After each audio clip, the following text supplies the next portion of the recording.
Inilabas na ng Commission on Elections ang kanilang bagong patakaran kaugnay ng mga election survey. Sa bagong guidelines ng poll body, kailangang magparehistro ang mga kandidato, kumpanya o grupo na magsasagawa ng anumang survey na may kinalaman sa eleksyon. Ang buong detalye na mula kay Margaret Gonzalez. Isa pa sa hinigpitan ngayon ng COMELEC sa panahon ng kampanya ay ang pagpapalabas ng mga kaliwat-kan ng election survey. Sa resolusyon na inilabas ng poll body, sinabi itong kailangan ng transparency sa pagsasapubliko ng resulta ng mga election survey, lalo na't meron itong impluwensya sa kaisipan ng mga botante. Ngayon, kailangan ng magparehistro sa Political Finance and Affairs Department ng COMELEC ang mga kandidato, kumpanya, grupo o sino mang magsasagawa at magpapakalat ng resulta ng survey para sa eleksyon. Ang mga survey firm na nagsasagawa na ng survey ay bibigyan ng 15 araw para makumpleto ang pagpaparehistro. Kung hindi sila susunod, sususpindihin ng komisyon ang kanilang operasyon. Ayon sa poll body, ang mga rehistrado lamang sa COMELEC ang otorisado na magsagawa ng survey. Obligado rin ang survey company na magsumite ng report sa poll body sa loob ng 5 araw mula nang maisapubliko ang survey. Kailangang mai-report kung magkano ang nagastos ng kandidato sa mga survey kung saan maaari itong magamit sa pagbiberipika ng Statement of Contributions and Expenditures o SOSE. Kasama rin sa hihigpitan ang media entities na maglalabas ng resulta ng survey kung saan dapat isama sa isa sa publiko ang kumpanyang gumawa ng survey at kung sino ang nagkomisyon o nagbayad.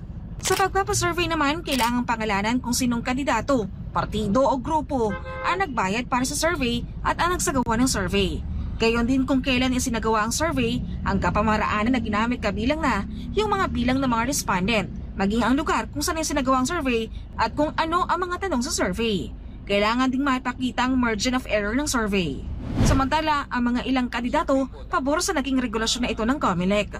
Ayon kay Senator Ronald Bato de la Rosa, dapat matiyak na hindi nadadaya o napepeke ang survey para paboran ng isang kandidato, lalo pat ang ilang mga botante dumedepende daw sa survey kaysa sa plataforma ng mga tumatakbo.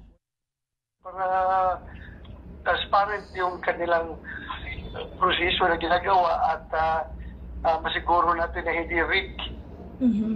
Hindi rigged yung result ng survey.